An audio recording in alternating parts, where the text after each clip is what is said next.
Kemudian Umar bin Khattab mengatakan, saya pun sempat bermimpi yang sama. Ya, tetapi Abdullah lebih dulu menyampaikan kepada Nabi SAW. Nah, dari kisah ini kita bisa ambil pelajaran bahwasanya azan itu harus dikumandangkan kalau waktu sholat sudah masuk. Dan selama azan terdengar di satu lokasi, dia bisa mewakili lokasi itu. Kayak misalnya di satu kecamatan itu ada satu masjid dan terdengar azannya. Itu sudah cukup azan itu mewakili satu wilayah itu. Jadi yang lain tidak azan pun tidak masalah. Ya. Karena sudah terwakili dengan azan tersebut. Ya. Walaupun setiap musola dan masjid boleh azan. Tidak masalah. Ya. Tapi ini sudah mewakili. Beda dengan iqamah. Kalau iqamah sholat, memang itu dianjurkan dilakukan masing-masing setiap kali orang mau sholat, gitu ya. Tapi kalau azannya sendiri, itu seperti tadi hukumnya. Kemudian yang kedua diambil pelajaran juga dari kisah ini, bahwasanya yang menjadi muazzin harus suaranya bagus, lantang. Yang mimpi Abdullah, tapi yang Nabi suruh azan, Bilal. Dan Nabi bilang, karena Bilal lebih indah suaranya dari kamu. Nah, ini panggilan orang untuk mengerjakan ibadah, harus suaranya indah, suaranya bagus, sehingga orang-orang tertarik untuk ya menjawab panggilan azan tersebut. Nah, saking besarnya keutamaan azan, sampai kita diperintahkan dalam hadis Nabi SAW, kalau dengarkan muazzin, ucapkan seperti yang diucapkan oleh muazzin. Kecuali pada lafaz hayya 'alas shalah dan hayya 'alal falah, maka kita dianjurkan mengucapkan la haula wala quwata illa billah. Tetapi Allahu Akbar, muadzin bilang, kita juga bilang Allahu Akbar. Dia syahadat asyhadu an la ilaha illallah, asyhadu anna Muhammadar Rasulullah, kita juga mengatakan asyhadu an la ilaha illallah. Tentu 2 kali, kemudian baru asyhadu anna Muhammadar Rasulullah juga 2 kali, gitu kan? Nah, nanti setelah dia pindah hayya 'alas shalah, baru kita mengatakan la haula wala quwata illa billah. Hayya 'alal falah juga sama. Lalu Allahu Akbar, la ilaha illallah, kita ikuti juga muazzin. Itu saking besarnya keutamaan azan, ya. Dan kita akan baca nanti banyak sekali hadis-hadis Nabi SAW. Di antaranya azan itu akan mengusir syaitan. Karena begitu mendengar azan, syaitannya lari. Dia tidak ingin mendengarkan, dan dia berusaha cari tempat yang tidak terdengar azan. Lalu kemudian setelah azan selesai, baru dia kembali menggoda orang yang mau sholat. Orang yang tidak mau sholat ditinggalin sama syaitan, karena sudah temannya syaitan. Ya. Tapi orang yang digoda justru orang yang mau sholat saja. Kalau diiqamahkan sholat, dia lari lagi. Sampai iqamah selesai, lalu dia kembali untuk menggoda orang yang sedang sholat. Kalau bisa menunda sholatnya, meninggalkan sholat itu target utama. Kalau tidak, menunda-nunda waktunya. Kalau tidak, tetap dia kerjakan, maka minimal mengurangi kehusyuannya, sehingga kadar pahalanya hilang. Sementara kalau seseorang muslim faham bahwasanya setiap gerakan dan bacaan bernilai pahala, dia tidak akan biarkan syaitan membuatnya lalai. Dan orang kalau mau mendapatkan maksimal pahala sholat, dia harus menyatukan 3 hal. Yang pertama, tepat waktunya. Jadi begitu azan, sholat, nggak menundahnya. Karena ini amal yang paling afdal, sholat di awal waktu. Kemudian yang kedua, tepat gerakannya, harus sesuai yang diajarkan oleh Nabi SAW. Sebagaimana Nabi SAW bersabda, "Sallu kama ra'aitumuni usalli." Salatlah sebagaimana kalian melihatku salat. Sampai Nabi SAW naik di ke atas mimbar hanya untuk mencontohkan bagaimana tata cara takbiratul ihram sampai salam. Kemudian yang ketiga, tepat bacaan. Semuanya harus jelas bacaannya dan sesuai dengan sunnah Nabi alaihi salatu wassalam. Nah, ini kalau 3 hal ini berkumpul, maka seseorang akan maksimal mendapatkan pahala. Tepat waktunya, tepat gerakan, dan tepat bacaan. Makanya syaitan berusaha mengurangi dari 3 poin tadi. Misalnya orang nunda-nunda waktu sholat. Jadi akan beda sekali pahalanya seseorang begitu azan, apalagi kalau dia berjamaah, imam Allahu Akbar, dia juga Allahu Akbar, dengan orang yang datang imam sudah waladhdallin. Beda pahalanya. Karena orang yang datang pada saat imam baca waladhdallin, itu berarti sudah kehilangan doa iftitah dan juga awal-awal surah Al-Fatihah. Beda dengan orang yang masbuk 1 rakaat. Beda dengan orang yang masbuk 2 rakaat. Beda orang yang datang sudah sebelum salam. Beda orang yang tidak dapat jemaah pertama. Dia cuma jemaah kedua. Semua itu akan diterima oleh Allah SWT tergantung kadar keikhlasannya, tetapi dia kekurangan pahala. Ya, beda dengan orang yang tepat waktu. Kemudian juga begitu dengan gerakan, harus betul-betul sesuai yang diajarkan Nabi SAW. Bagaimana jari-jari jemari itu harus rapat semuanya, menghadap ke kiblat, kemudian sejajar dengan pundak atau kuping. Kemudian menegakkan ruas tulang belakang dan membuka mata melihat tempat sujud. Lalu mulai dengan Allahu Akbar, mempertemukan antara punggung telapak kanan dalam dengan punggung telapak kanan kiri, luar. Jadi seperti ini. Atau mempertemukan dengan antara pergelangan kanan dengan pergelangan kiri. Seperti ini. Jadi 2 cara, bisa di punggungnya atau bisa di pergelangannya. Kemudian diletakkan di awal dada. Kemudian mulai membaca dengan sangat tenang, bacaan-bacaan ini poin yang ketiga, tepat bacaannya, dengan sangat tenang membacanya. Bisa Bapak Ibu mendahulukan gerakan baru bacaan. Misal, gerakan dulu, baru Allahu Akbar. Ruku juga sama, gerak dulu, baru Allahu Akbar. Gerak dulu i'tidalnya, bangun, baru Sami Allahu liman hamidah. Dan ini sangat disarankan bagi orang yang jadi imam terutama, supaya makmumnya tidak mendahului dia. Tapi kalau kita mau sambil bergerak Allahu Akbar juga bisa. Sebagaimana juga ruku sampai salam nanti. Kalau saya pribadi lebih mendahulukan yang pertama. Jadi selalu gerakan dulu, baru bacaan. Karena kita memberikan hak masing-masing. Karena Nabi SAW bersabda kepada seorang sahabat yang dikenal dengan musi'us shalah, orang yang buruk sholatnya. Karena dia ingin datang dalam majlis Nabi, tapi sholatnya buru-buru sekali. Jadi ruku, sujud, semuanya cepat. Waktu dia datang ke Nabi, kata Nabi SAW, kembalilah karena kau belum sholat. Kerjakan sholat lagi. Orang itu sholat lagi, ternyata gerakannya juga sama, buru-buru sekali. Maka dia datang, Nabi mengatakan, kembali, kamu belum sholat. Ya. Irji fa innaka lam tusalli. Lalu orang itu selesai salam, datang lagi. Nabi suruh ulangi lagi. Sampai akhirnya orang itu karena sudah berulang kali mengulangi, dia mengatakan, ya Rasulullah, saya enggak tahu selain ini. Tolong ajarkan saya.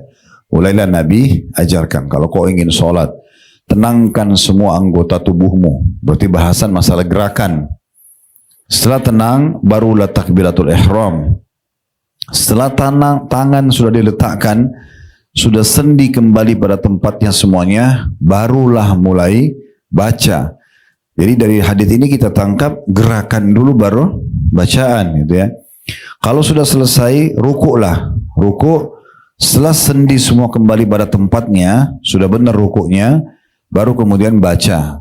Kemudian bangunlah dari rukuk. Kembalikan semua sendi pada tempatnya, baru membaca Rabbana walakal hamd. Begitu seterusnya sampai salam, ya, sampai salam. Jadi tepat gerakan penting, tidak boleh tergesa-gesa, dan tepat bacaan juga penting. Ini puncak daripada kehusyuan. Jadi kita harus fahamkan diri kita dan tanamkan dalam diri kita, semua gerakan, semua bacaan ada nilai pahalanya. Jadi kalau misalnya kita sholat berjamaah, contoh misalnya sholat jahar, kerasin suara, subuh, maghrib, isya misalnya. Kalau imam takbiratul ihram, lalu mulai baca Al-Fatihah. Bismillahirrahmanirrahim, alhamdulillahi rabbil alamin misalnya. Kita masih hadir nih. Begitu imam Ar-Rahmanir-Rahim, syaitan bisikin kita, ingat kunci yang hilang, ingat janjian sama teman, ingat dikasih segala macam opsi sama dia. Kalau orang yang cerdas, dia tidak akan ikutin bisikan itu. Tetap dia fokus baca, karena dia tahu itu akan mencuri nilai pahala. Kalau dia pas Ar-Rahmanir-Rahim mulai ikutin bisikan syaitan, dia sadar nanti setelah imam bilang waladhdallin, oh ya, Pokoknya lagi sholat, amin. Jadi Ar-Rahman Ar-Rahim, Maliki Yaumiddin, Iyyaka na'budu wa iyyaka nasta'in, ihdinas siratal mustaqim. Ini hilang semua pahalanya. Jadi jangan biarkan syaitan mengurang-urangi kadar pahala kita. Kalau faham poin ini kita akan konsentrasi. Karena kita tahu jangan berikan kesempatan dia. Per satu hurufnya Al-Quran diberikan 10 pahala. Kan begitu dalam hadis. Ini sudah kita pelajari di bab sebelumnya. Bab keutamaan membaca Al-Quran. Kata Nabi SAW, setiap huruf Al-Quran akan diberikan 1 pahala yang dilipat gandakan menjadi 10 kali lipat. Dan saya tidak mengatakan, kata Nabi, alif, lam, mim 1 huruf. Tapi alif 1 huruf, lam 1 dan mim 1 huruf. Berarti alif, lam, mim 30 pahalanya. Nah begitu juga kita baca Al-Fatihah, kita baca surah setelah Al-Fatihah, itu sayang banget. Ya, termasuk kita sendiri kalau baca, kemudian kita tidak menghadirkan atau tidak merenungi bacaan kita. Nah, anjuran para ulama di sholat sir, kecilin suara, duhur dan asar, ini bukan menghilangkan suara, tapi difahami makna sir, mengecilkan suara. Artinya tetap kita keluarkan suaranya, tapi hanya kita yang dengar, gitu ya. Jadi jangan dibaca dalam hati, tapi dikeluarkan suara tersebut. Ini puncak daripada ibadah sholat itu sendiri. Dan penyempurnaannya dengan masalah azan sebelumnya, ya, azan sebelumnya. Baik, nanti akan ada bab sendiri, cukup panjang tadi saya bilang dari bab 185 sampai 215 ya. Itu kalau kita hitung, kalau dari 215 kita kurangi 15 berarti 15 bab, 200-nya kita kurang ke 185 berarti juga ada 15 bab, berarti 30 bab ya bahasan tentang masalah sholat ini nanti. Nanti ada bahasan sendiri insya Allah di sholat itu. Kita sekarang masuk dulu ke bab keutamaan azan. Sudah kita jelaskan tadi histori azan dan bagaimana syarat diantara syarat muadzin. Hadits pertama tentang keutamaan azan, dan perlu saya ingatkan kembali, memang buku kita ini umumnya berisi 2 hal ya, keutamaan amal-amal saleh dan ancaman dosa-dosa. Itu isinya buku kita ini. Jadi disilakan dengan at-targhib, motivasi dalam mengerjakan ibadah, dan at-tarhib, ancaman dalam mengerjakan dosa. Ini kunci bagaimana kita konsisten untuk selalu mengerjakan ibadah dengan cara kita mencari tahu keutamaannya. Saya ulangi dan saya himbau kembali, dimulai dari diri saya, kemudian untuk Bapak Ibu sekalian, ya. Kalau kita sedang mau mengerjakan ibadah apapun, jangan dikerjakan kecuali sudah membaca keutamaannya. Nah, seperti ini misalnya keutamaan. Di buku ini kalau kita lihat dari awal, keutamaan ini, keutamaan itu ya, banyak keutamaan. Karena dengan membaca keutamaannya, artinya apa yang saya dapatkan kalau saya kerjakan ibadah itu. Nah itu keutamaan. Jadi kita tahu, mirip kalau kita kerja di kantor, kita tahu tuh. Kita akan dikasih gaji berapa, dapat bonus berapa kalau kita lembur, dapat jabatan apa, dan segala macam lah. Fasilitas apa, itu kan semua menjanjikan. Sehingga kita lebih termotivasi untuk konsisten menjaga kerja kita di situ. Baik secara kualitasnya, ataupun jangka waktu yang akan kita gunakan bekerja di tempat tersebut. Nah seperti itu kurang lebih. Jadi supaya kita konsisten, saya sarankan Bapak Ibu jangan pernah kerjakan ibadah kecuali mengetahui dapat apa dalam mengerjakan ibadah itu. Karena tidak ada satupun ibadah dalam Islam kecuali pasti ada janji positifnya. Bahasa agama, bahasa ceramah biasanya fadilahnya, ya keutamaannya. Sekarang di masa kita gampang searching di Google, keutamaan sholat duha, keutamaan sholat malam, keutamaan sedekah, keutamaan bakti sama orang tua, keutamaan jenguk orang sakit. Baca 5-10 menit ya cukup. Ya, sehingga kita selalu termotivasi, dan ilmu itu luar biasanya. Kita baca sekali kita sudah tahu. Ya. Tinggal bagaimana kita praktekin. Kalau kita praktekin maka lebih berkah lagi, gitu kan?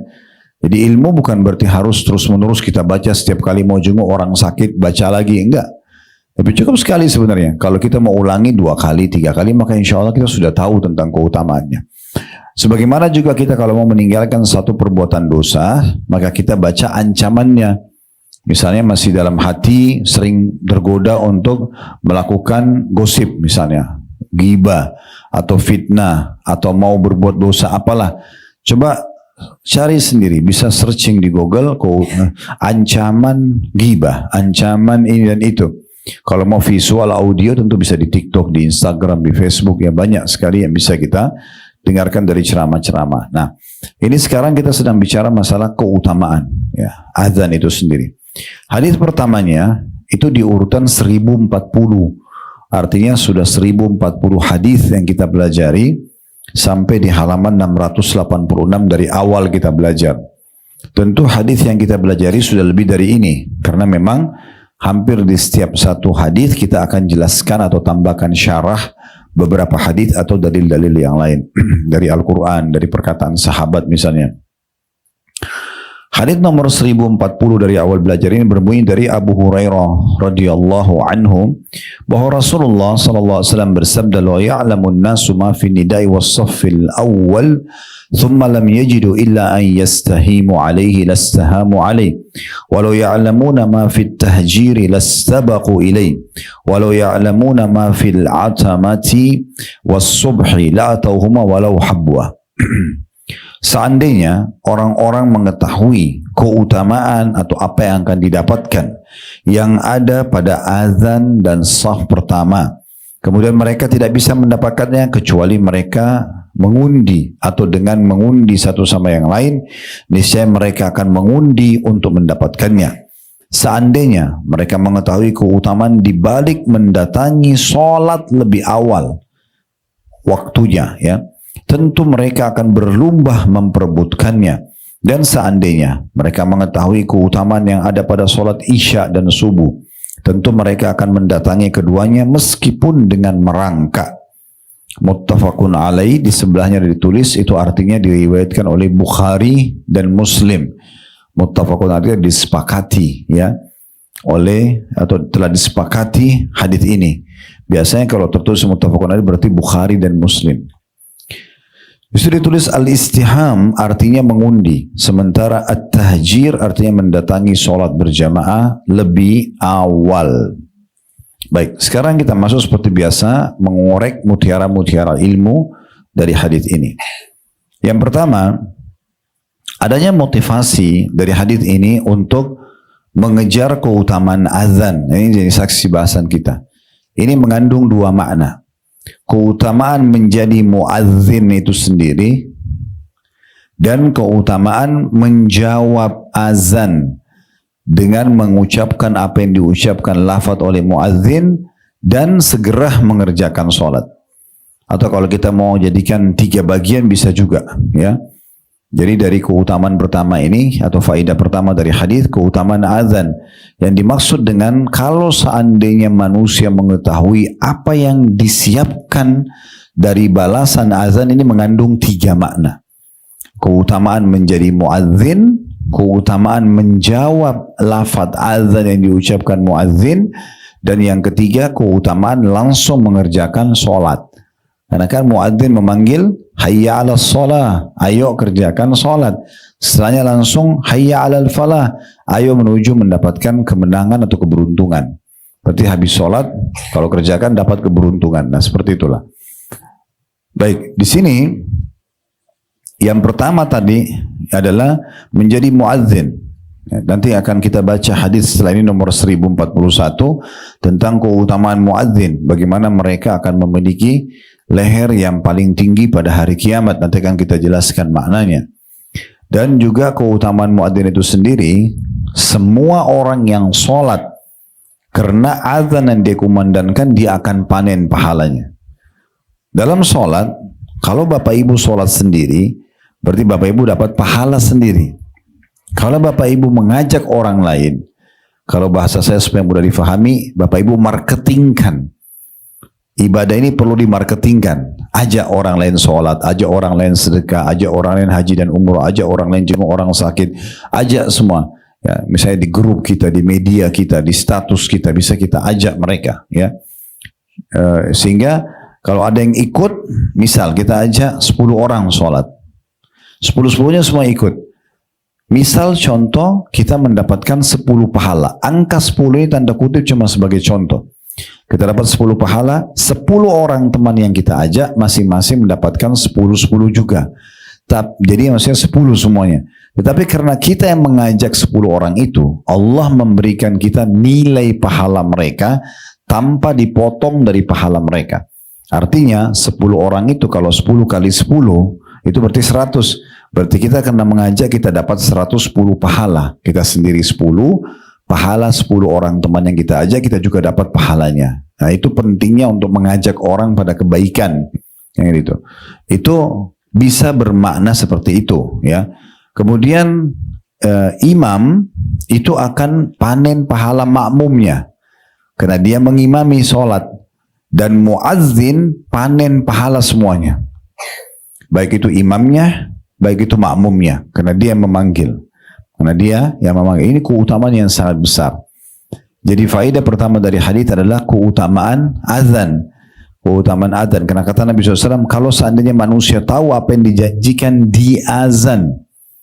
Nah, saya sudah bilang tadi, di azan ini berarti bisa jadi muazzin. Ini yang tadi sudah kita jelaskan. Atau menjawab lafaz azan. Nanti insya Allah mungkin ada hadisnya ya. Yang kata Nabi SAW, kalau kalian dengarkan azan atau muadzin mengumandangkan azan, ikuti. Atau sebutkan apa yang dia ucapkan. Ya, tadi sudah kita jelaskan di pembukaan kita, kecuali dalam hayya ala sholat, hayya ala falah, kita mengatakan la haula wa la quwata illa billah. Ya, ini termasuk keutamaan karena kita mengejar mengucapkan apa yang seperti diucapkan. Dalam hadis yang lain, siapa yang mengucapkan pada saat mendengarkan azan, wa ana ashhadu an la ilaha illallah wa wahdahu la syarika la wa asyhadu anna muhammadan abduhu wa rasuluh raditu billahi rabba wa bil islami dina wa bi muhammadin sallallahu alaihi wasallam nabiyyan wa rasula ghufira lahu ma taqaddama min dzambi. Siapa yang membaca, sebagian ulama hadis mengatakan pas mendengarkan syahadatnya muazzin. Saya muadzin bilang asyhadu an la ilaha illallah, atau pada saat muadzin mengatakan asyhadu anna Muhammad Rasulullah, Bapak Ibu juga bilang wa ana asyhadu, dan saya pun ikut bersaksi la ilaha illallah wa asyhadu anna Muhammad Rasulullah. Saya bersaksi tidak ada Tuhan yang berhak disembah kecuali Allah, bahwa saya Muhammad juga adalah utusan Allah.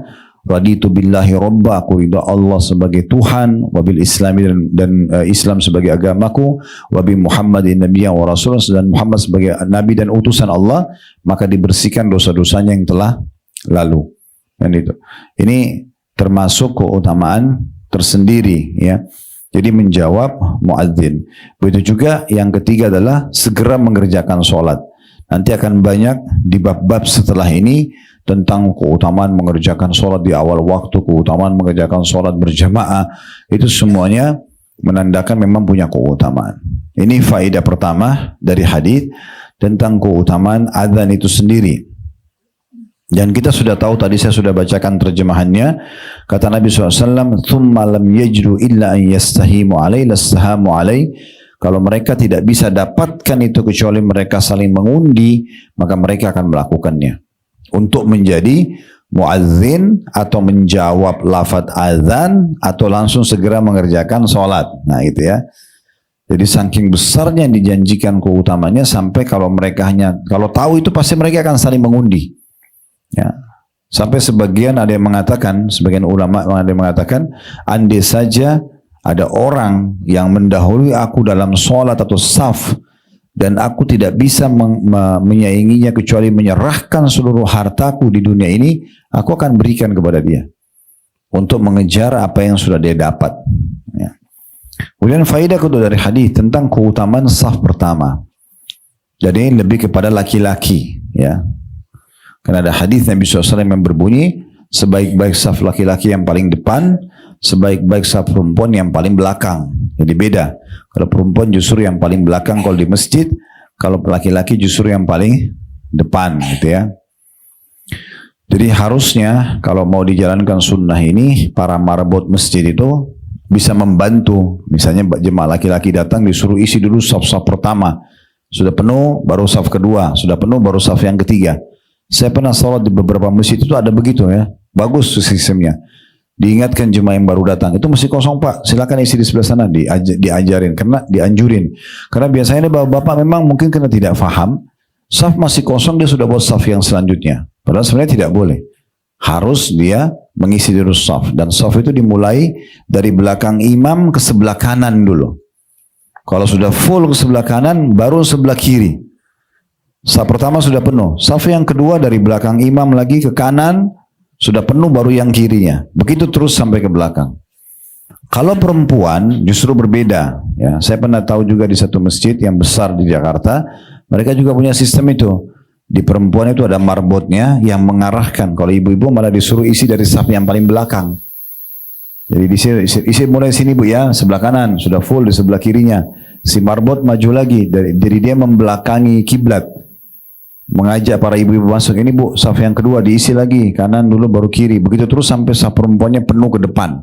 Karena memang yang paling baik bagi wanita saf yang paling belakang. Jadi hadis ini bicara tentang saf awalnya laki-laki. Ya, karena memang yang lebih ditekankan untuk sholat di masjid adalah laki-laki. Ya, perempuan boleh, tapi laki-laki lebih ditekankan. Pendapat Imam Syafi'i, sholat berjamaah di masjid sunnah muakkadah, sunnah yang sangat ditekankan. Tapi kalau jumhur ulama, Imam Malik, Imam Abu Hanifah, Imam Ahmad, itu mewajibkan sholat berjamaah di masjid kecuali orang punya udzur, ya. Tapi kalau tidak punya udzur maka ditekankan untuk sholat di masjid karena terlalu banyak keutamaan tentang sholat di masjid. Nanti ada babnya sendiri, kita akan bahas nanti insya Allah di bab-bab yang akan datang tentang bagaimana keutamaan menuju ke masjid, ya, menjaga saf pertama dan seterusnya. Tapi di sini saf pertama penting sekali dan perlu kita garis bawahi. Ini secara keimanan perlu difahami ya. Saf-saf itu, Bapak Ibu sekalian, terutama Bapak-Bapak, saf pertama itu berlaku keutamaannya hanya pada saat sholat itu saja. Itu mahal itu untuk difahami ya. Kalau sudah salam imam, kita masuk ke saf pertama sudah nggak dapat keutamaannya. Jadi keutamaannya cuma hitungan detik-detik sholat itu saja. Jadi sayang sekali kalau luput itu ya. Makanya Nabi SAW tekankan, kalau manusia mengetahui apa yang dijanjikan di saf pertama bagi laki-laki, mereka tidak bisa dapat kecuali saling mengundi, mereka akan saling mengundi. Saking besarnya keutamaannya, gitu ya. Dalam lafaz yang lain, mereka tidak bisa dapatkan kecuali merangkak, mereka akan merangkak. Jadi bapak-bapak, ibu-ibu juga bisa ingatkan suaminya, ingatkan anaknya, dibiasakan untuk selalu mengejar saf pertama karena itu keutamaannya besar sekali. Dan ingat, keutamaan itu hanya diraih di hitungan detik-detik sholat saja. Saya pernah ceramah di satu masjid, saya ingatkan itu sampai saya tunjuk saf pertama. Kebetulan masjid itu besar sekali, jadi safnya sangat panjang. Saya bilang, bapak-bapak, ini saf pertama ini keutamaannya hanya tadi waktu mulai iqamah sholat sampai imam salam. Udah, sekarang ini setelah salam begini, pas kebetulan saya kultum habis salam. Ini sekarang, kalau ada di antara bapak atau masuk saf awal, sudah beda. Keutamanya sudah nggak dapat kayak tadi. Dan itu tidak bisa diulangi. Kalau ibadah itu luput satu kali aja, nggak bisa diulangi. Akan tercatat abadi seperti itu. Misalnya ada orang tidak masuk di saf pertama. Beda kalau dia punya udzur ya. Tapi kalau tidak punya udzur misalnya, dia sengaja tunda-tunda, udah azan dengar nanti aja deh, nanti aja, akhirnya sampai dapat di saf belakang. Nah ini dia rugi dan dia tidak bisa. Misalnya dia sudah dengar nih keutamanya kayak sekarang, dia nggak bisa bilang sama imam, misalnya imam kembali dulu ke takbiratul ihram pertama atau suruh jemaah bubar supaya dia bisa masuk saf pertama, nggak bisa. Orang semua bersaing. Ya, ini mirip sekaligus saya ingatkan tentang masalah haji dan umroh. Ya, kadang-kadang ditanya kenapa nggak pergi? Mekah ramai sekali. Terus mau nunggu kosong buat Anda. Kapan ini? Orang semua berlomba-lomba ngejar pahalanya. Nggak mungkin. Mimpi itu mau dapat Mekah kosong gitu ya. Kan nggak mungkin. Jadi memang kita harus masuk bersaing di situ.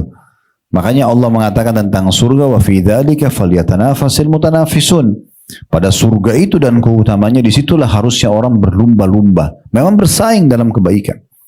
Dan seorang salaf mengatakan, kalau kamu bisa agar tidak ada orang yang menyaingimu dalam urusan akhirat, lakukanlah. Harusnya kau yang terbaik di situ. Dan sebagian di antara mereka juga mengatakan, termasuk amal yang paling luar biasa yang Allah cintai adalah kamu selalu hadir sebagai orang pertama di perintah Allah. Ada panggilan salat, langsung paling pertama kerjakan. Ada panggilan sedekah, yang paling pertama sedekah. Itu amal yang paling Allah cintai. Karena begitu dikumandangkan langsung yang paling pertama kerjakan kita. Itu penting sekali ya. Makanya sebagian salaf menjadikan haji itu ajang persaingan mereka untuk segera menjawab panggilan Allah. Bukan malah mereka tunda-tunda. Ingat, innamal a'malu binniyat. Siapa yang haji dan umrah lalu bilang, sudahlah, saya kan sudah umrah sama haji, sudah cukup. Udah, Allah kasih cukup betul. Dia niatnya begitu. Tapi kalau dia bilang, insya Allah mudah-mudahan saya ulangi lagi tahun depan, dikasih sama Allah itu. Karena niatnya begitu. Insya Allah saya tiap tahun haji, Allah bisa kasih. Tapi kalau dia memang maunya cuma satu kali, ya sudah, Allah kasih satu kali, gitu kan? Karena dia cukupkan dengan begitu. Makanya kata Nabi SAW, la tuhsi fayuhsillahu alaiki. Jangan hitung-hitung sama Allah, Allah juga hitung-hitung dengan kamu. Seakan-akan membatasi. Sudahlah, saya kan sudah sholat malam minggu depan aja. Ya udah minggu depan benar. Seminggu tuh tidur terus dia. Dan memang dia maunya begitu. Contohnya. Nah seperti itu kurang lebih. Sedekah, udahlah sedekah ini aja. Tadi kan saya sudah kasih orang miskin. Yang kedua ini nggak usah, yang ketiga nggak usah. Ya sudah, Allah juga mudahkan dia dapat pahalanya yang pertama saja. Ya memang kita boleh tamak dengan rahmat Allah ya. Kita selalu mau lebih baik, lebih sempurna, lebih banyak. Itu bagus. Tamak terhadap rahmat Allah subhanahu wa ta'ala. Ini faedah kedua tentang keutamaan saf awal ya. Dan juga pentingnya kita menyambung saf ya. Jadi kalau Bapak Ibu masuk dalam saf solat berjamaah, ada yang kosong isi. Ya, sampai kata Nabi SAW, siapa yang menyambung saf, Allah akan menyambung hubungan dengannya. Dan siapa yang memutus saf, Allah akan memutus hubungan dengannya. Kalau sudah tahu, alhamdulillah. Kalau belum tahu, Bapak Ibu boleh melangkah dalam solat, tidak membatalkan solat untuk mengisi saf yang kosong. Jadi misalnya kita lagi solat di saf kedua, ada orang di saf pertama batal wudunya misalnya, dia pergi keluar kan dia harus wudu. Kita melangkah tuh masuk ngisi gantikan dia. Itu boleh. Dalam hadis yang lain, afdol langkah kaki di muka bumi adalah langkah yang menutup celah-celah saf. Jadi masuk di situ, ya mengisinya. Itu penting sekali ya. Jadi saya lihat ini kita di Indonesia masih sering begitu. Jadi safnya masih renggang-renggang. Itu sayang sekali. Nabi SAW ingatkan dalam banyak hadisnya, tutupi, rapatkan saf-saf kalian, jangan biarkan syaitan masuk di antaranya. Karena aku melihat syaitan masuk di antara saf-saf itu seperti anak domba nyelip di domba-domba yang dewasa.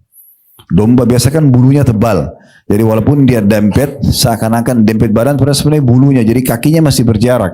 Nabi larang seperti itu. Harusnya kakinya rapat. Sampai sebagian sahabat mengatakan, kami di masa Nabi alaihi salatu wassalam kalau diiqamahkan sholat, maka tumit kami bertemu, sehingga membuat betis kami bertemu, dan membuat pundak kami pun bertemu. Sehingga rapat sekali. Itu harus dijaga dari rakaat pertama sampai rakaat terakhir.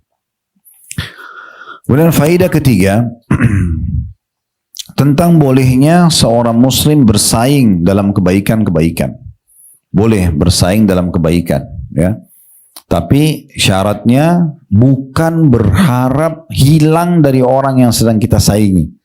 Misal ada orang suka sekali sedekah, kita boleh memotivasi diri kita mengatakan, masa dia aja sedekah saya enggak, lalu kita sedekah lebih banyak. Itu boleh, dalam Islam boleh.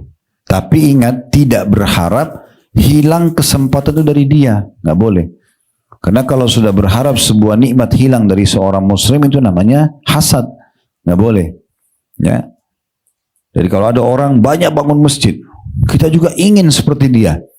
Walaupun kita nggak punya kemampuan harta, maka kita mengatakan misalnya, ya Allah kalau seandainya kau berikan aku kesempatan seperti dia, aku akan buat seperti dia. Maka ini bisa sama pahalanya. Saya kasih sebuah tips sederhana. Ibu dan bapak sekalian kalau melewatin proyek-proyek kebaikan, masjid misalnya, contoh tadi dari rumah ke sini, berapa banyak masjid bapak ibu lewatin? Sayang sekali kalau lewat masjid itu lalu mengatakan, oh masjid ya udah, atau oh bagus ya masjidnya, cukup sampai situ. Sayang, apa yang didapatkan? Gak ada. Coba jalankan hadis Nabi SAW, manusia 4 golongan. Yang paling pertama, yang paling afdal adalah yang Allah berikan ilmu dan harta. Dia faham agama, dia kaya raya, dan dia habiskan keduanya di jalan Allah. Dia punya harta, dia bangun masjid, rumah anak yatim, pesantren, rumah Quran, apalah. Ini orang yang paling afdal. Kata Nabi SAW, bi afdalil manazil. Tingkatan yang paling baik orang seperti ini. Jadi Bapak Ibu bisa jadikan doanya, ya Allah jadikan atau karuniakan aku ilmu dan harta. Dan buatlah aku menghabiskan keduanya di jalanmu. Ini kena kedudukan paling tinggi ini. Yang kedua adalah orang yang Allah kasih ilmu, tapi nggak punya harta. Dia faham keutamaan bangun masjid bisa dapat istana di surga. Dia faham keutamaan sedekah. Dia faham keutamaan haji dan umrah. Cuma dia nggak punya uang. Dia nggak punya harta. Cuma kata Nabi SAW, dia dengan ketulusan niatnya berkata antara dia sama Tuhannya, ya Allah, kalau seandainya Engkau memberikan aku kesempatan dan harta seperti dia, seperti golongan pertama tadi, maka aku akan berbuat yang sama. Ya, kalau engkau betul-betul karunia aku harta, aku akan bangun masjid juga, aku akan bangun rumah anak yatim, aku juga akan bangun pesantren. Diniatkan terus dari hati. Apa kata Nabi? Fahuma fi ajri sawa. Maka mereka sama pahalanya. Masjid-masjid yang sering kita lewatin, kita kan tidak punya kesempatan bangun di tempat yang sama. Karena sudah dibangun oleh orang. Tapi kita masih bisa meraih pahala dengan ketulusan hati kita. Kita mengatakan, kalau seandainya Allah engkau berikan aku kesempatan seperti dia, aku akan buat yang sama. Lihat orang pergi haji. Oh, tetangga saya pergi haji. Begitu saja. Dapat apa? Gak ada. Ya Allah, tulus dari hati. Kita aja seantara kita sama Tuhan kita berbicara, mengatakan, ya Allah, kalau seandainya engkau berikan aku kesempatan seperti dia, aku akan buat yang sama. Nah gitu. Bisa sama pahala hajinya. Berapa banyak pahala yang bisa kita dapatkan dari masjid, rumah anak yatim, apalah. Kita lihat ada orang bakti sekali sama orang tuanya. Kita mengatakan, kalau seandainya engkau berikan aku peluang seperti aku akan buat seperti dia. Misal, karena mungkin orang tua kita sudah meninggal contohnya. Kita bisa. Kalau mereka masih aku akan buat juga. Itu bisa dapat pahalanya. Banyak sekali pintu sedekah, pintu sholat, pintu haji. Bahkan pintu jihad. Teman-teman di Gaza sekarang. Lagi perang, lagi jihad. Kita lagi nggak dibukain pintu peluang itu. Saya ketemu sama salah satu jemaah umroh kami yang lalu, mungkin bulan lalu kami umroh, dan ada orang dari Gaza yang ikut. Dia nikah sama orang Indonesia, laki-laki nikah sama orang Indonesia, tinggal di Jakarta. Saya tanya, Anda dari mana? Dia bilang, saya dari Palestina. Di mana? Tempat dari Gaza. Oh, Masya Allah. Terus yang saya bilang sama dia, kami ini seharusnya, itu saya bicara sama dia di bandara, kami ini sekarang seharusnya cemburu dengan teman-teman kita yang ada di Gaza. Sudah tahu belum? Saya bilang. Dia sambil diam lalu dia mengatakan, seperti apa? Karena mereka diberikan peluang untuk mati syahid. Memang mati syahid itu harus perang. Harus kan dibunuh. Harus kepalanya putus, harus kena bom. Itu baru mati syahid. Dapatlah dia surga tanpa hisab kan gitu. Nah orang mati syahid kemudian enak-enak. Duduk saja kemudian mati syahid itu. Jadi kita harus cemburu ya kan, sama mereka. Karena mereka diberikan peluang itu.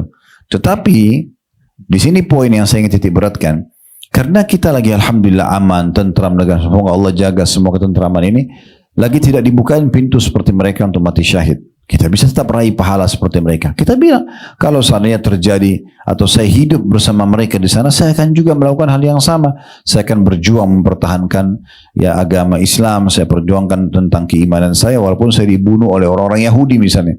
Itu sudah cukup untuk membuat dia bisa raih pahala bersama mereka. Dan ini Bapak Ibu bisa tarik dalam semua jenis ibadah ya. Jadi sayang sekali kalau kita hanya sekedar memuji perbuatan orang tanpa kita libatkan diri kita di situ. Itu golongan kedua. Golongan ketiga adalah orang yang Allah kasih harta tanpa ilmu. Ini kaya raya, melimpah hartanya tapi tidak pernah belajar agama. Sehingga dia habiskan harta itu di jalan maksiat. Buat karaoke, diskotik, wah dosa-dosa semua, foya-foya, judi. Maka ini kata Nabi SAW orang yang buruk kedudukannya. Dan golongan keempat lebih buruk lagi.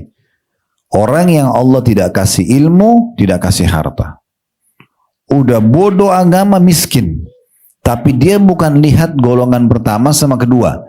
Dia lihat golongan ketiga. Lalu dia bilang apa? Kalau saya punya duit juga, saya akan buat seperti orang ini. Buat karaoke, diskotik. Dia tidak punya. Tapi dia bertekad kalau punya dia buat yang sama. Maka kata Nabi SAW, Fahuma fi wazri sawa. Maka ini sama dosanya. Jadi hati-hati. Jangan niat-niatin tuh kalau lihat orang ahli maksiat. diberikan kelebihan untuk buat sesuatu yang salah, lalu kita niat, oh saya juga mau nih kalau misalnya saya punya kesempatan, itu sama dosanya. Itu bahaya sekali. Ya, harus hati-hati. Semua perbuatan dosa jangan dukung dan jangan terlibat. Makanya Nabi Musa alaihissalam pada saat beliau tidak sengaja membunuh seorang dari Kipti, orang asli Mesir di masa Firaun, lalu beliau merasa ini perbuatan syaitan. Lalu beliau berdoa sama Allah, ya Allah jangan sampai aku zahiran lil mujrimin. Jangan sampai aku mulai hari ini mendukung orang-orang berbuat maksiat ini. Sampai saya pernah atau saya sering ingatkan di pengajian, orang tanya alamat diskotik aja, wah maaf saya nggak bisa tunjukin, walaupun kita tahu di mana alamatnya.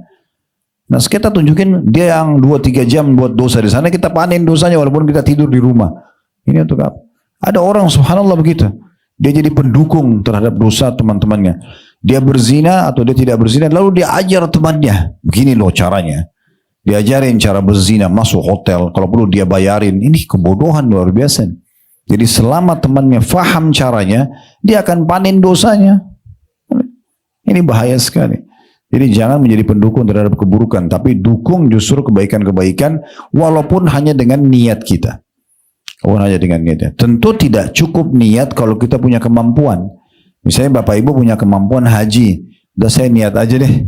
Itu nggak bisa juga. Niat tadi itu terjadi kalau kita memang nggak punya kesempatan. Lalu kita lihat orang sedang mengerjakannya, kita niat supaya bisa diberikan seperti itu. Ini pelajaran ketiga tentang pentingnya seorang muslim bersaing dalam amal-amal saleh, dan sebaliknya jangan masuk dan bersaing dalam kemaksiatan. Pelajaran keempat tentang keutamaan sholat di awal waktu. Itu tadi diistilahkan dalam hadis dengan tahjir. Kalau manusia mengetahui, di situ terjemahnya gitu ya, keutamaan di balik mendatangi sholat lebih awal, tentu mereka akan berlomba memperebutkannya. Tadi sudah saya kasih gambaran, sholat di awal waktu. Karena akan beda keutamaan orang yang dari takbiratul ihram sama orang yang tiba walad dhalin, sama tiba, orang masbuk 1 rakaat, masbuk 2 rakaat itu beda semua pahalanya. Kemudian selanjutnya pelajaran yang ke berapa? Yang kelima. Ini tentang keutamaan sholat isya dan subuh. Terutama di sini berjamaah ya di masjid. Kalaupun orang di rumah misalnya ibu-ibu, terutama karena ibu-ibu sholatnya di rumah, tetap kerjakan di awal waktu. 2 sholat ini mempunyai keutamaan khusus. Ya, tentu dari 5 waktu sholat itu khilaf di antara ulama mana yang paling afdal. Tapi kalau saya pilih pendapat yang paling banyak, itu yang paling afdal sholat asar dulu. Sholat asar yang paling afdal. Karena Allah berfirman, hafidhu ala sholawati wa sholatil usta wa qumu lillahi qanitin. Jagalah sholat-sholat kalian, terutama sholat pertengahan. Ya. Dan berdirilah kepada Allah dalam kondisi khusyuk. Nah, sholat pertengahan pendapat yang paling kuat adalah sholat asar. Antara subuh sama duhur itu dianggap sholat pagi, dan maghrib dan isya dianggap sholat malam. Jadi asar tengah-tengah. Dan kata Nabi SAW, siapa yang ketinggalan sholat asar, maka seakan-akan dia miliki dunia dan hilang semua dari dia. Karena besarnya keutamaan sholat asar. Baru datang yang kedua, subuh sama isya. Baru kemudian yang ketiga, datang zuhur dan maghrib. Tentu semua punya keutamaan. Tapi dari sholat-sholat ini Allah berikan lagi keutamaan ekstra satu sama yang lain. Ya sebagaimana Allah muliakan tanah haram Mekah dan Madinah dibandingkan tanah-tanah lain di muka bumi, kan gitu.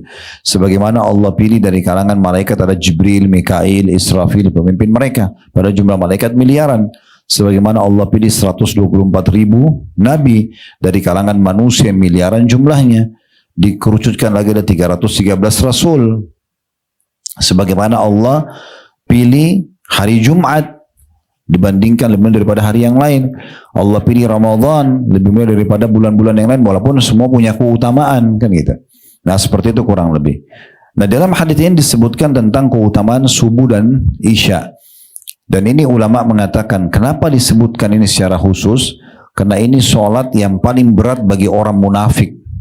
Ya, Karena mereka paling suka kalau malam, kalau bukan maksiat tidur. Ya. Kemudian subuh juga sama, masih nyambung kan? Dua-duanya masih dianggap kayak waktu tidur. Makanya kita bisa bangun masih ngantuk, ya. Itu waktu tidur. Tapi di situ adalah diuji keimanan manusia yang beriman kepada Allah Subhanahu wa taala. Di sini kata Nabi SAW, seandainya mereka mengetahui keutamaan yang ada pada sholat Isya dan subuh, tentu mereka akan mendatangi keduanya meskipun merangkak. Meskipun merangkak, ya. Nanti insya Allah akan ada di bab keutamaan sholat nanti, itu disebutkan khusus ya. Sholat subuh dan sholat asar, bisa Bapak Ibu lihat di bab 188. Di halaman 691, nanti akan kita bahas itu insya Allah. Itu ada keutamaan hadits-hadits nanti disebutkan ya. Tentang masalah keutamaan sholat ini. Terutama subuh tentunya ya, insya Allah disebutkan. Baik, ini hadits yang pertama. Kita pindah hadits kedua dalam bab kita, dan di sini ada hadits sampai 1048, dimulai dari 1040. Berarti ada kurang lebih 8 buah hadits dalam bab kita ya. Baik, hadits nomor 1041 berbunyi dari Muawiyah radhiyallahu anhu, beliau berkata, saya mendengar Rasulullah sallallahu alaihi wasallam bersabda, al-muadzinuna atwalun nasi a'naqan yaumal qiyamah. Para muadzin adalah manusia yang paling panjang lehernya pada hari kiamat. Diriwayatkan oleh Imam Muslim. Ya. Di sini ada footnote ya, 683. Kata Imam Nawawi rahimahullah, penulis buku ini, saya mengatakan mereka menafsirinya secara majaz. Tapi menurut saya tidak ada masalah bila ditafsiri secara hakiki. Majaz maksudnya kayak kiasan.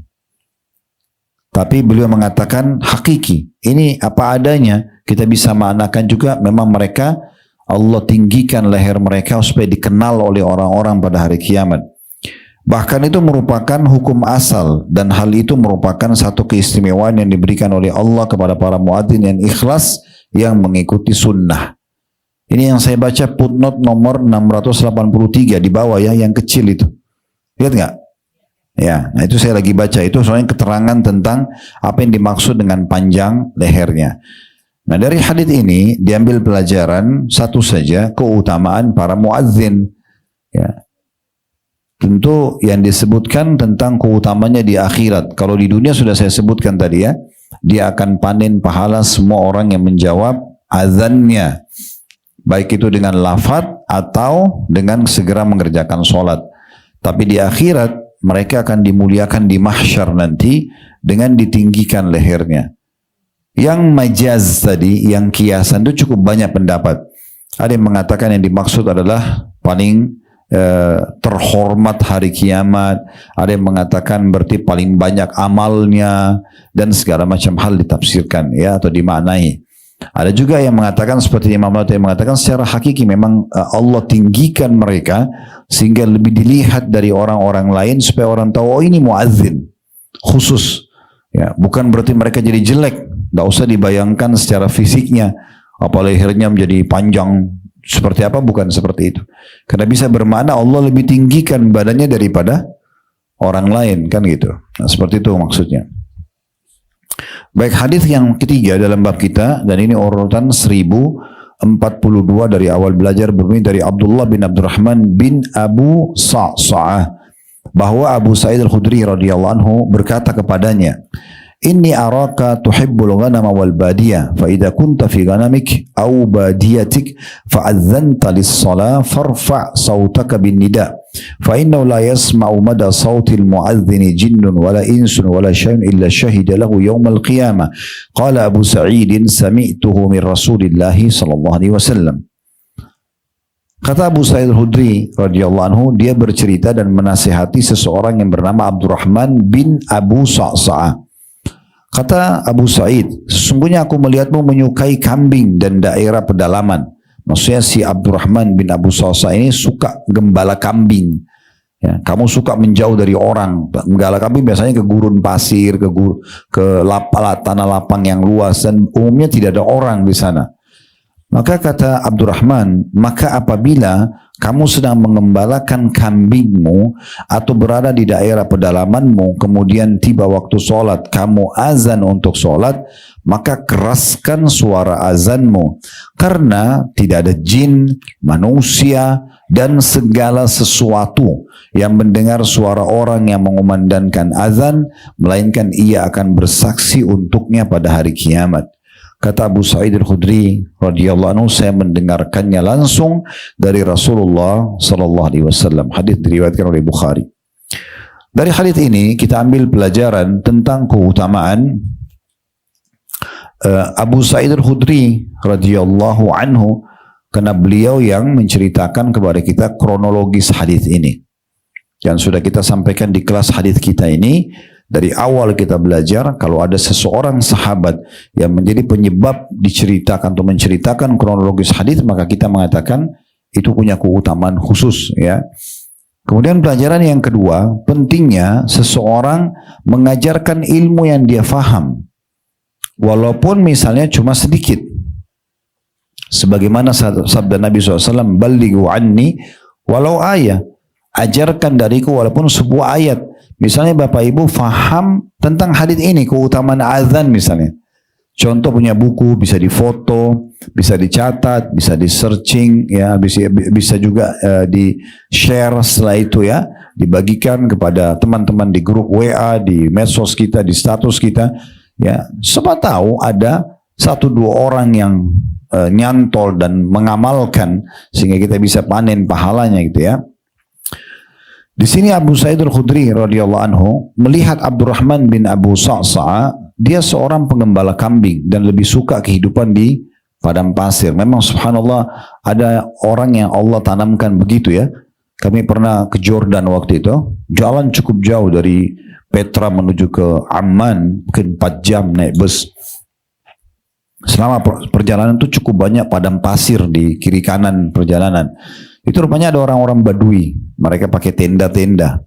Ya, berbicaralah orang Jordan yang kebetulan jadi tour leader di bus. Terus saya tanya, ini siapa?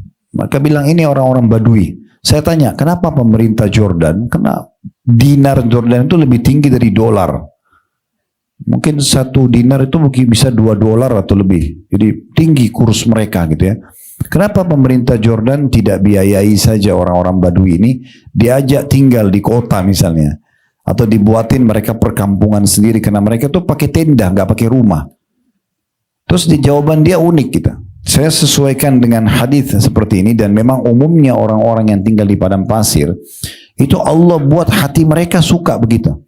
Dia bilang ini orang-orang tidak suka tinggal di kota, bahkan tidak suka tinggal di building, di bangunan. Pemerintah Jordan sudah pernah buatkan mereka satu perkampungan, rumah dibuatin sekolah, dibuatin rumah sakit, ditinggal sama mereka. Mereka ini sukanya seminggu di sini, pindah seminggu di sana, jadi dicabut tendanya, pindah di sana. Jadi hampir padang pasir itu dikelilingi sama mereka semua. Mungkin hikmahnya juga, ya, kalau Allah tidak buat begini, mungkin manusia tidak ada yang tinggal di sana gitu, ya. Makanya di sini kata Abu Sa'id, perhatikan, aku melihatmu menyukai kambing dan pedalaman. Pedalaman sini maksudnya adalah padang pasir. Karena dimasukkan sini badia. Coba lihat bahasa Arabnya al-badia.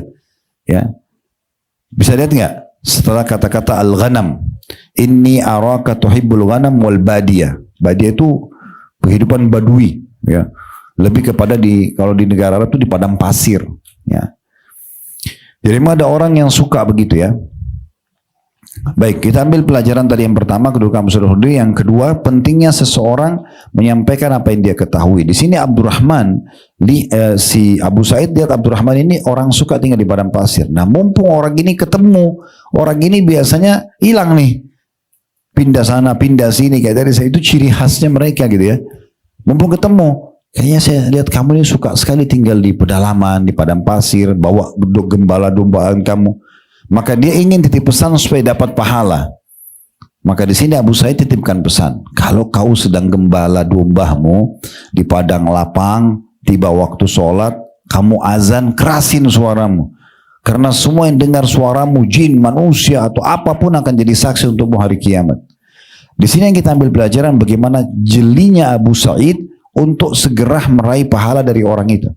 Saya bapak ibu ketemu sama satu orang di pengajian gini, mungkin belum pernah ketemu sebelumnya, atau kebetulan dia datang dari luar kota, sekali ikut nanti dia akan pergi.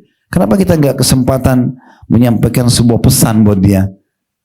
Pesan apa saja, misalnya, oh ya, buku yang kita bahas ini loh, misal Riyadhus Shalihin, mau foto nggak? Atau saya kirimin fotonya ya? Mungkin dia beli bukunya, mungkin dia buat pengajian nanti di kotanya, dia panggil satu ustadz, dibedalah buku itu, ribuan hadis, kita panen pahalanya, hanya karena kita tawarin dia sesuatu, kan tidak ada sesuatu yang sulit di situ. Coba tawarin apapun gitu. Atau kita mengajarkan kepada orang yang kita ketahui, ya gitu. Ini pelajaran penting juga yang diambil gitu ya. Ini pelajaran yang kedua yang bisa diambil. Pelajaran yang ketiga, pentingnya seseorang menghidupkan azan pada saat tiba waktu sholat. Walaupun azan tadi saya bilang sudah bisa terwakili dari azan yang ada, ya. Tapi boleh juga orang kalau mau azan. Karena dalam hadits ini disebutkan, kalau kita azan di sebuah tempat, nanti akan saksi. Jadi saksi, walaupun muadzin umumnya laki-laki, laki-laki. Jadi insya Allah kalau ada hukum-hukum khusus laki-laki, maka perempuan bisa mendapatkan pahala dari kegiatan yang lain. Misalnya ibu dukung suaminya, ibu dukung anak laki-lakinya, saudaranya gitu ya. Tidak harus desak-desakan dengan sebuah amal yang memang seakan-akan Nabi tekankan untuk laki-laki. Karena azan ini memang laki-laki, perempuan tidak boleh azan gitu ya. Contohnya. Ini pelajaran yang ketiga yang bisa diambil untuk menghidupkan azan. Karena wasiat Abu Sa'id, kalau kau tiba waktu sholat, azanlah. Betul, karena itu laki-laki.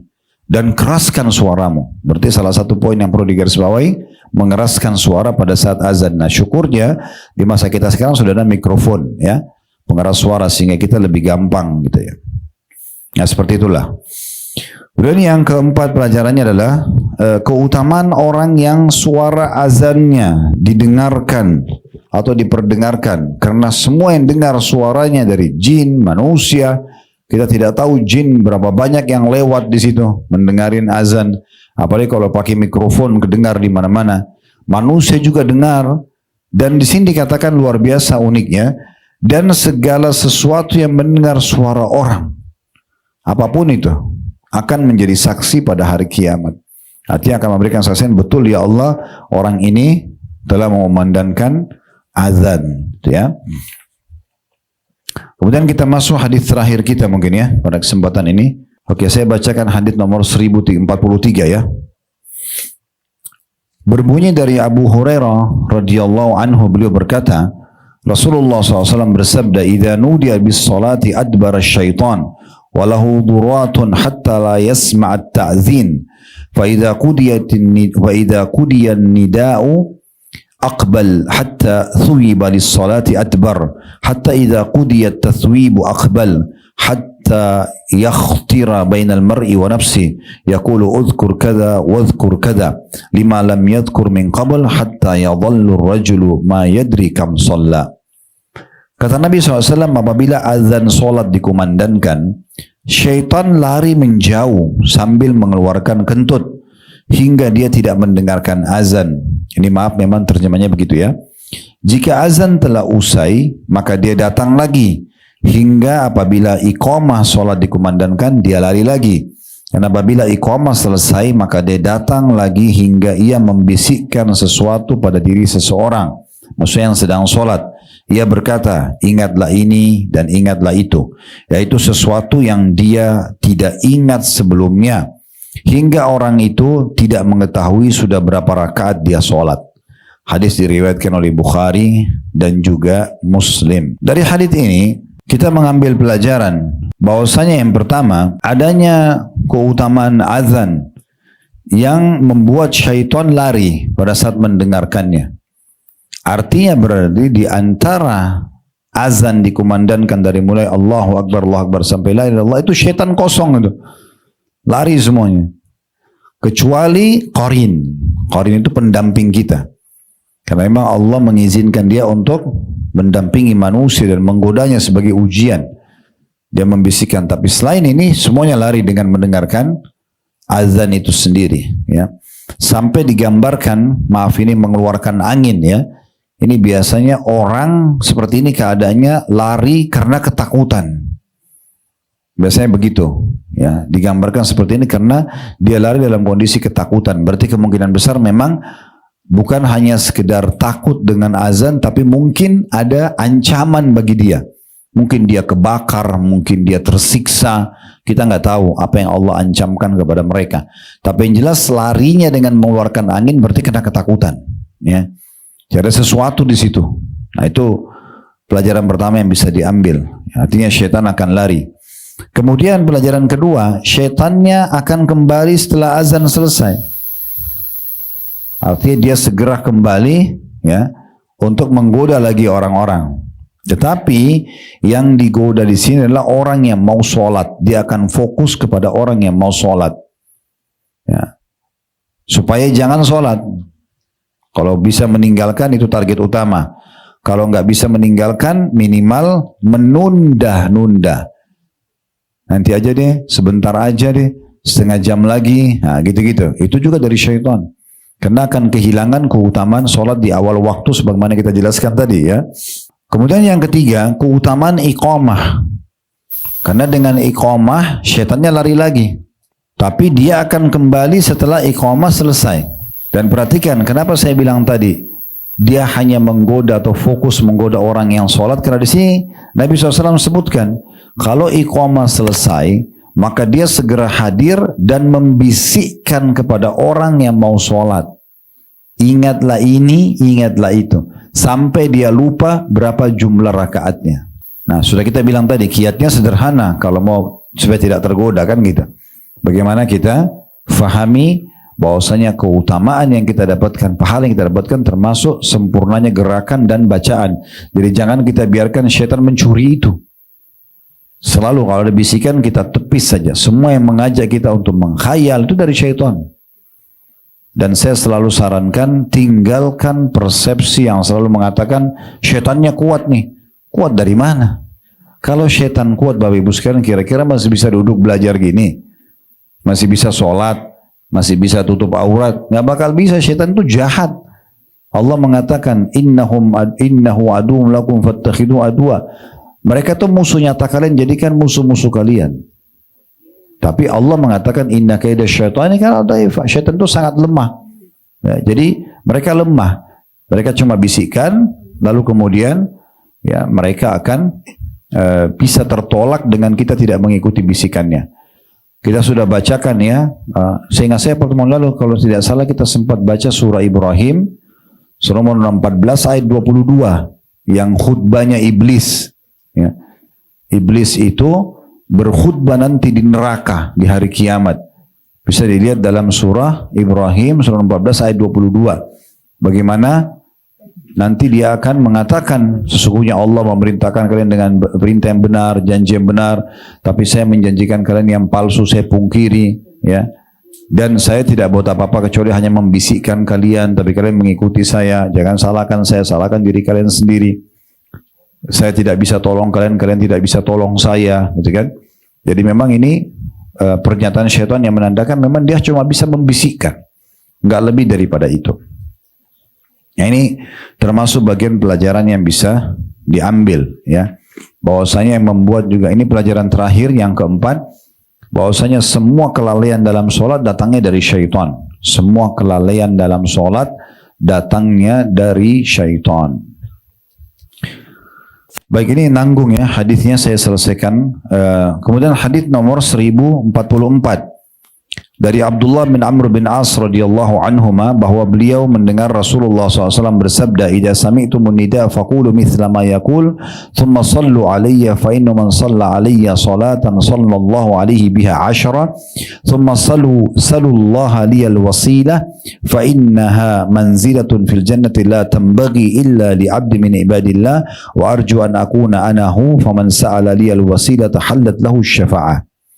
Apabila kalian mendengarkan azan, maka ucapkanlah seperti yang diucapkan oleh muadzin. Kemudian bersalawatlah kepadaku, karena sungguhnya barang siapa yang bersalawat kepadaku 1 kali, maka Allah akan membalasnya 10 kali. Kemudian mintalah kepada Allah al-wasilah untukku. Sesungguhnya ia adalah satu kedudukan di surga yang tidak patut melainkan untuk seorang hamba dari hamba-hamba Allah, dan aku berharap akulah orangnya. Dan barang siapa yang meminta wasilah untukku, maka dia mendapatkan syafaatku. Hadis diriwayatkan oleh Muslim. Hadis ini ya dikuatkan dengan hadis nomor ya 1045 sama 1046. Saya sekaligus bacakan karena ini semakna. Hadis nomor 1045 dari Abu Sa'id Al-Khudri radhiyallahu anhu bahwa Rasulullah SAW bersabda, "Idza sami'tumun nida faqulu kama yaqulul muadzin." Apabila kalian mendengarkan azan maka ucapkanlah seperti yang diucapkan oleh muadzin. Hadis muttafaqun alaih. Semakna kan? Ya, semakna dengan hadis sebelumnya karena Nabi juga bilang di hadis nomor 1044, kalau kalian dengarkan muadzin ucapkan seperti yang diucapkan. Nah, sementara 1046 ini adalah lafaz doa yang dibaca selepas azan. Berbunyi dari Jabir radhiyallahu anhu bahwa Rasulullah SAW bersabda, "Man qala hina yasma'un nida, Allahumma rabb hadhihi ad-da'wati at-tamma was-salati al-qa'imah, ati Muhammadanil wasilata." Nah, ini tadi kan di hadis nomor 1044 kita disuruh minta wasilah untuk Nabi, ya. Ati Muhammadanil wasilata wal fadila wa ba'athhu maqaman mahmudan alladhi wa'adta halat lahu syafa'ati yaumal qiyamah. Barang siapa yang mengucapkan sewaktu mendengarkan azan, ya Allah, pemilik seruan yang sempurna ini dan solat yang akan didirikan ini, berikanlah kepada Muhammad wasilah dan fadilah, dan bangkitkanlah dia pada maqam yang terpuji yang telah engkau janjikan kepadanya, maka dia berhak meraih syafaatku pada hari kiamat. Diriwayatkan oleh Al-Bukhari. Hadis ini atau 3 buah hadis ini memberikan pelajaran yang pertama, pentingnya seseorang menjawab muadzin atau seperti yang diucapkan oleh muadzin, ya. Allahu Akbar, kita juga bilang Allahu Akbar, Allahu Akbar. Jadi makanya kalau lagi azan, Bapak Ibu kalau lagi di kendaraan pun usahakan tetap nyalakan radionya. Biasanya ada yang azannya online, ya, langsung kan, misalnya dari masjid mana gitu ya, dia kayak live gitu ya, dia live, bukan radio putaran siaran radio ya, tapi azan yang sedang dikumandangkan live dari satu masjid biasanya, karena dia punya siaran radio dikumandangkan azan itu juga gitu. Kita ucapkan seperti yang diucapkan supaya tidak kehilangan keutamaannya. Karena kalau kita lagi naik mobil kan atau lagi mengendarai mobil, kita nggak mungkin berhenti di dekat masjid dengerin azan, kecuali kita mau sholat di situ. Mungkin kita mau sholat di masjid yang di depannya misalnya, satu lagi, daripada kehilangan keutamaan azan itu. Ini yang pertama tentang pentingnya menjawab muadzin, ya, dan mengucapkan seperti yang diucapkan oleh muadzin, kecuali tadi di hayal as-salah, hayal falah kita mengatakan la haula wala quwata illa billah.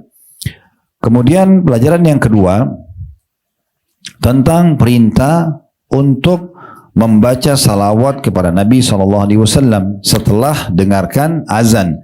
Jadi setelah kita bilang Allah Akbar, la ilaha illallah, lalu kita membaca Allahumma salli ala Muhammadin wa ala ali Muhammadin kama sallaita ala Ibrahim wa ala ali Ibrahim innaka Hamidum Majid. Dan dibaca di tahiyat sampai akhir, ya.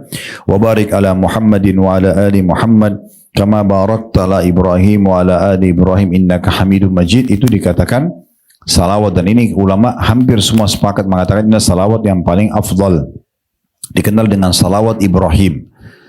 Nabi SAW mengatakan setelah kalian jawab muadzin, bacalah salawat untukku. Ya.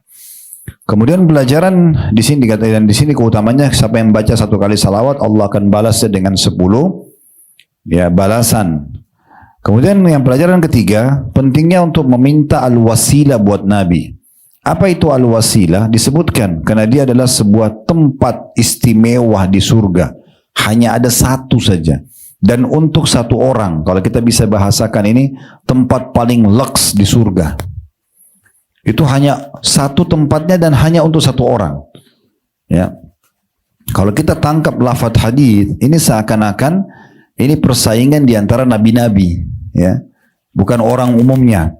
Makanya Nabi Muhammad SAW bilang, minta wasilah untukku, karena siapa yang minta untukku dari kalian, hai umatku, dia akan dapat syafaatku. Jadi seakan-akan kita semua berikan dukungan, berdoa selalu setiap dengar azan agar Allah kasih al-wasilah untuk Nabi Muhammad SAW, ya. Dan wasilah sudah disebutkan istana yang paling tinggi di surga. Makanya beliau mengatakan di sini, perhatikan terjemahnya lagi ya. Sesungguhnya itu adalah satu kedudukan di surga yang tidak patut melainkan untuk seorang hamba saja dari hamba Allah.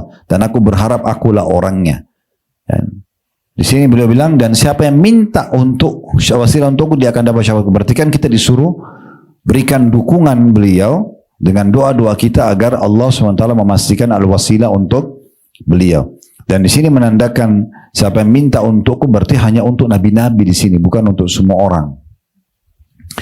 Nah, al-wasilah ini yang dimaksud adalah dijelaskan di hadis nomor 1046. Inilah doanya, kita baca ya.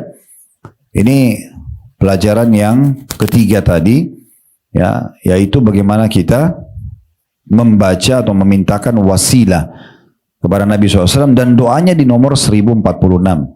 Allahumma rabba hadhihi da'wati tammah, sungguhnya ini azan tadi dikumandangkan adalah panggilan yang sempurna, wassalatil qa'imah, salat akan didirikan, ati Muhammadanil wasilata wal fadilah, berikanlah Muhammad sallallahu alaihi wasallam wasilah itu, istana tertinggi di surga, dan fadilah, fadilah keutamaan yang banyak.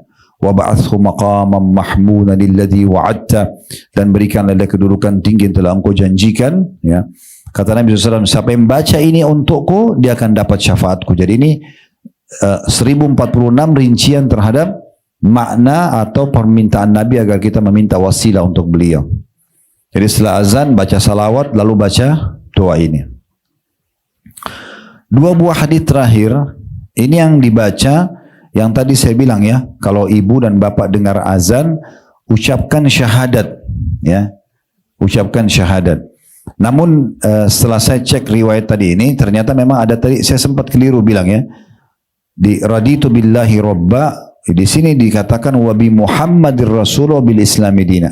Tadi saya sempat bilang raditu billahi robba wabil Islami dina wabi Muhammadin sallallahu alaihi wasallam nabiyyan wa rasul. Ini lafaz yang tadi saya sebutkan itu dizikir pagi petang. Kalau zikir ini yang dibaca pada saat dengar azan, setelah raditu billahi robba langsung wabi Muhammadin Rasulah, baru wabil Islami dina. Kalau dizikir pagi petang, ridha kepada Allah, Islam, kemudian baru Nabi Muhammad, gitu kan ya. Hadis nomor 1047 berbunyi dari Sa'ad bin Abi Waqqas radhiyallahu anhu dari Nabi sallallahu alaihi wasallam, beliau bersabda, man qala hina yasma'ul muadzin asyhadu an la ilaha illallah wahdahu la syarikalah wa anna Muhammadan abduhu wa rasuluhu raditu billahi rabba wa bi Muhammadir rasulah wa bil Islami dina ghufira lahu dzambuh. Barang siapa yang ketika mendengar muadzin mengucapkan saya bersaksi, dia syahadat lagi ya, bahwa tidak ada sesembahan yang benar kecuali Allah semata, tidak ada sekutu baginya, dan bahwa Muhammad adalah benar-benar hamba dan utusannya, aku ridha Allah sebagai Tuhan, Muhammad SAW sebagai Rasul, dan Islam sebagai agama, maka akan diampuni dosa-dosanya yang lalu. Ya, jadi hadis ini kita ambil pelajaran pentingnya menambahkan syahadat ini dan tambahan doa setelahnya raditu billahi robba wa bi Muhammadir Rasul wa bil Islam dina, setelah mendengarkan atau pada saat mendengarkan azan. Dan sebagian ulama tadi saya bilang ini tepatnya dibaca justru pada saat muadzin mengucapkan dua kalimat syahadat. Bisa pada saat dia bilang asyhadu an la ilaha illallah, atau pada saat dia mengatakan asyhadu anna Muhammadar Rasulullah. Nah, ini dibaca. Dan ini menandakan juga pelajaran yang lain ditambahkan, pentingnya seorang muslim selalu memperbaharui syahadatnya. Jadi kita dalam tahiyat selalu ya, asyhadu an la ilaha illallah, asyhadu anna Muhammadar Rasulullah, gitu kan. Ini pada saat dengarkan azan kita baca lagi asyhadu an la ilaha illallah, asyhadu anna Muhammadar Rasulullah. Ini berarti menandakan ada pengulangan syahadat supaya kita memperbaharui keislaman kita. Memperbaharui keislaman, ya. Hadis terakhir 1048 dari Anas radhiyallahu anhu, dia berkata Rasulullah SAW bersabda, ad-du'a la yuraddu bainal adhani wal iqamah. Doa itu benar-benar tidak akan ditolak antara azan dan iqamah, atau doa di antara azan dan iqamah tidak akan ditolak. Hadis riwayat Abu Dawud, Tirmidzi, dan beliau mengatakan hadis ini adalah hadis yang hasan. Dari hadis ini kita ambil dua pelajaran tentang keutamaan doa dan bagaimana seorang muslim tidak menyia-nyiakan doa. Nah, doa itu adalah sebuah bonus dari Allah Subhanahu wa taala.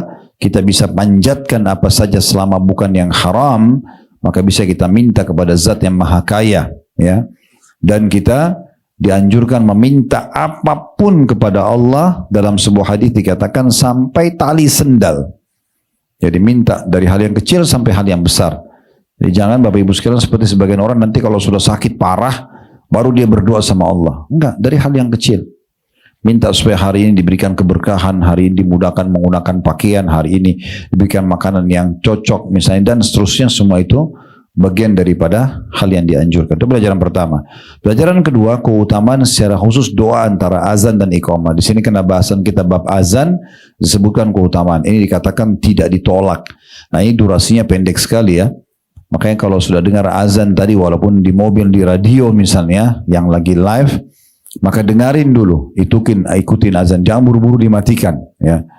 Setelah ikutin, baca salawat tadi, baca doa ini, minta wasilah buat Nabi SAW, baru berdoa sebentar. Berdoa, minta apa? Rabbana atina fid dunya hasanah, minta kebahagiaan dunia akhirat, diterima amal soleh, dimaafkan dosa, ditutupi kesalahan, apa saja berdoa, maksimalkan. Ya, doakan diri kita, doakan pasangan kita, buat anak-anak, semuanya kebaikan-kebaikan. Ini adalah poin yang sangat baik. Baik, ke depannya insya Allah kita akan masuk bab 187 tentang bab keutamaan sholat. Ini yang saya bilang ya, yang masalah sholat dan seterusnya sampai nanti bab nomor 215.